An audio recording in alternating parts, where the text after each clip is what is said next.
நம்ம இந்த வீடியோவில் பார்க்க போகிறது இந்த ஹாப்பி பிஸ்கெட் வச்சு நம்ம ஐஸ்கிரீம் செய்கிறோம். வாங்க எப்படி செய்கிறோன்னு பார்க்கலாம். வாங்க இப்போ செய்யலாம்.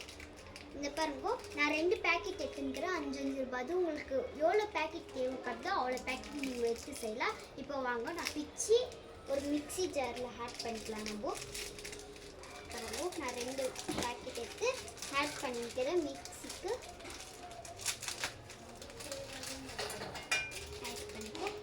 இன்னொரு பிஸ்கெட் பேக்கெட்டும் நான் ஆட் பண்ணுறேன்.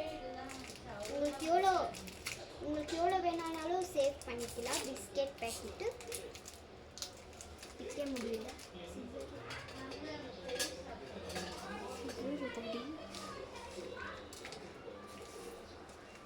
நான் சீசரில் கட் பண்ணிக்கிறேன். இது பிக்க முடியலன்ட்டு கட் பண்ணி இன்னொரு பிஸ்கெட் பேக்கெட்டும் மிக்சியில் ஆட் பண்ணிக்கிறேன். நான் அப்புறத்துக்கு கொஞ்சம் நம்மளுக்கு இங்கே பாருங்க, இப்படி போட்டுக்கணும். சர்க்கரை உங்களுக்கு தேவையான ஸ்பூன் சர்க்கரை, கொஞ்சம் தித்திப்பாக இருந்துச்சுன்னா தான் நல்லாயிருக்கும். நான் ஒரு 2.5 ஸ்பூன் போட்டுக்கிறேன் சர்க்கரை. இது ஒரு ஸ்பூனு, இது 2 ஸ்பூனு, இது 1 ஸ்பூன் நான் போட்டுக்கிறேன். இன்னும் கொஞ்சம் கூட நம்ம ஊற்றிக்கலாம். அப்புறம் மூடி போட்டு நான் வச்சுக்கிறேன். நம்ம இப்படி பாருங்க, இப்படி ஆகிட்டு இருக்கோம். அப்புறமேட்டுக்கு நம்ம மிக்ஸி ஜாரில் போட்டு அரைச்சி நல்லா சாஃப்டாக ஆகிற மட்டும் அரைச்சி எடுத்துக்கலாம்.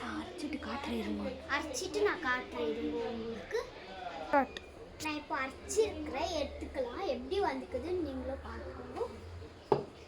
இங்கே பாருங்க, இந்தமாரி திக்காக அரைச்சிருக்கணும். வீடியோ பண்ணுறது இந்தமாரி அரைச்சிக்கலாம். நெக்ஸ்ட்டு நான் உங்களுக்கு வேறு மாரி சொல்லித்தரேன். இருங்க ஒரு நிமிஷம். இந்த பாருங்க, இந்தமாரி நைஸாக அரைச்சி வச்சுருக்கிறேன். நெக்ஸ்ட் கடாய் எடுக்கலாம். வாங்க,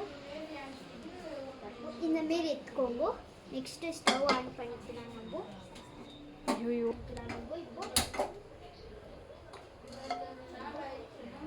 பண்ணி வச்சுக்கிறேன். நெக்ஸ்ட்டு நம்ம பால் ஊற்றிக்கலாம். இங்கே பால் நமக்கு தேவையான பால் நம்ம சேர்த்துக்கலாம். அதுக்குன்னு ஜாஸ்தியெல்லாம் சேர்க்கக்கூடாது, கொஞ்சம் திக்காக தான் இருக்கணும். கொஞ்சோண்டு பால் மட்டும் சேர்த்துக்கலாம்.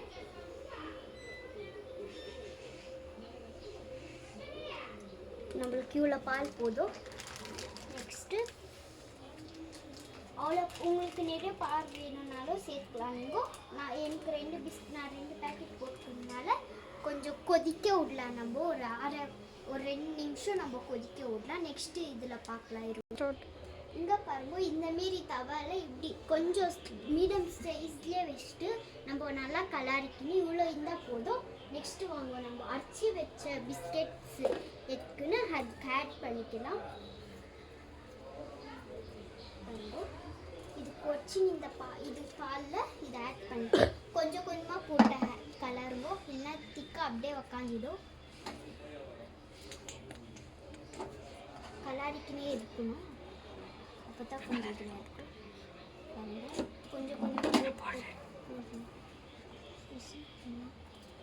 கொஞ்சம் கொஞ்சமாக போட்டால் தான் கொஞ்சம் இதுவாக இருக்கும். இல்லைனாக்கா அப்படியே கும்பு கட்டிடும், தீஞ்சிடும். அப்படியே கொஞ்சம் கொஞ்சமாக போடுவோம்.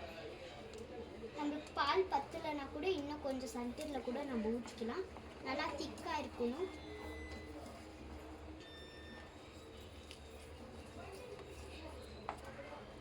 இப்போ நம்ம அப்படியே கொட்டிக்கலாம். கொஞ்சம் லேட் ஆகும், இல்லை அப்படியே கொட்டிக்கிறேன்.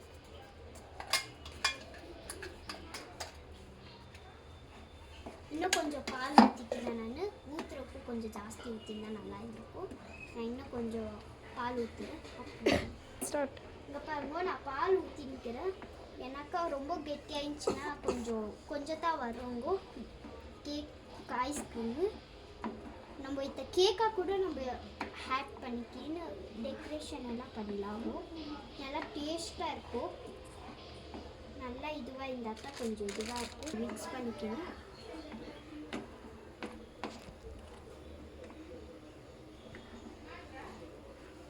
கெட்டியாக இருக்கக்கூடாது, மீடியமில் தான் வச்சு நம்ம இது பண்ணோம். இல்லைனாக்கா திக்காக தான் இருக்கும்.